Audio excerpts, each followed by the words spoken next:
They recommend, I would say, 0.3 meters from the ceiling and 0.3 meters and 1 to 3 meters from the source.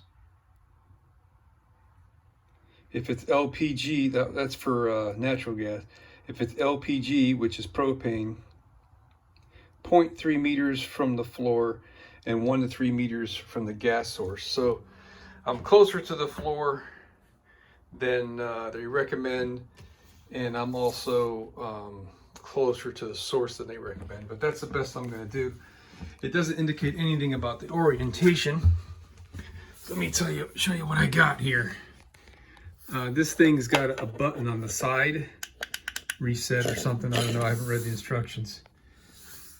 So if I put this in there face up, it will have to be pretty much touching the floor in order for the plug to be able to get in there, or pretty much touching the top in order for the plug to plug into the bottom, which is to give you two different ports, which is really nice. And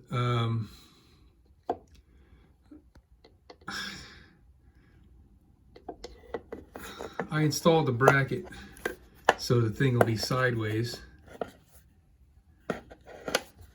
I think I just did this the wrong way. No, I got it right.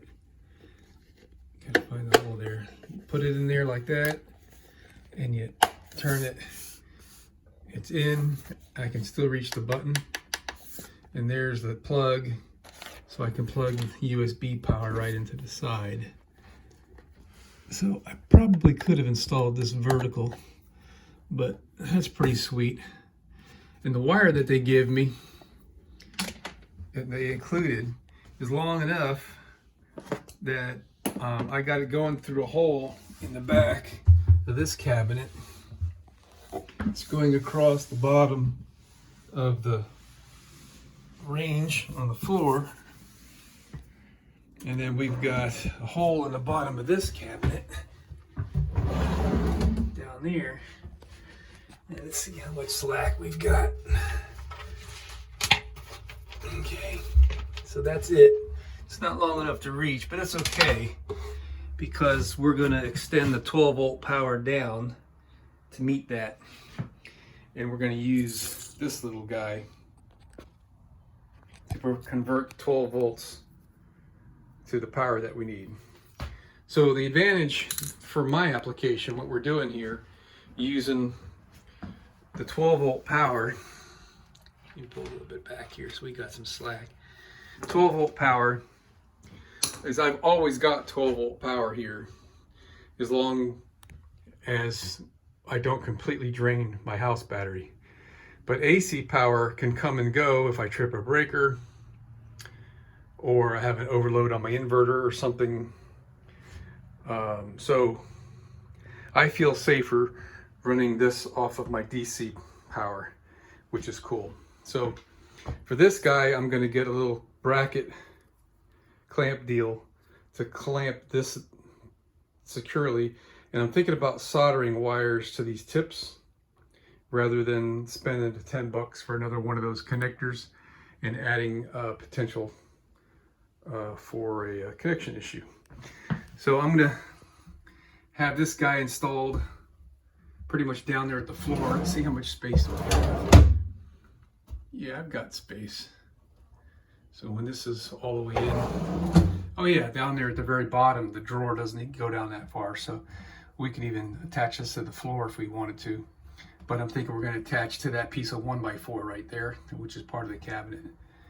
And so that means I need about, 3 feet of wire.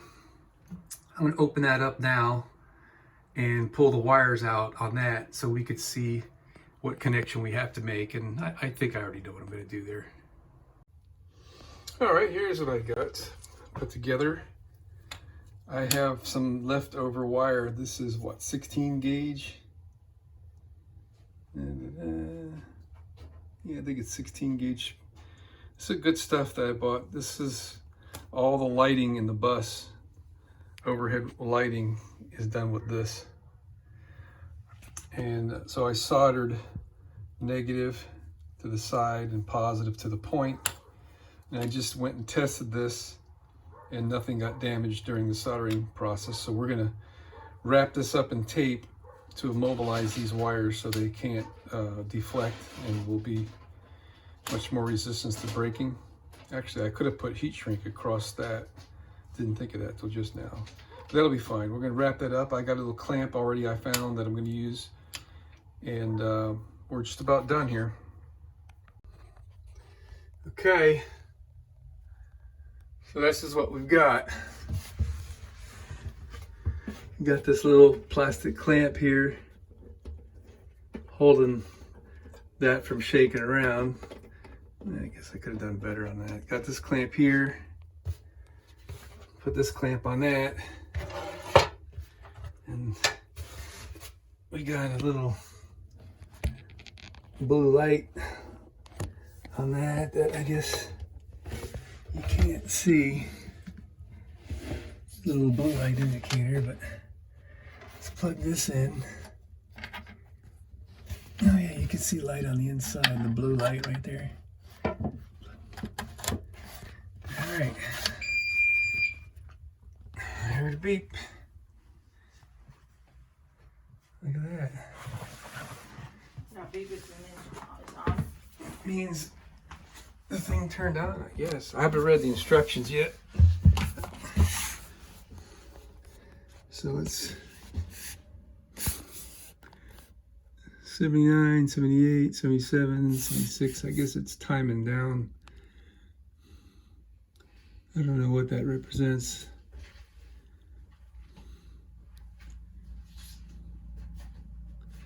That's pretty nice.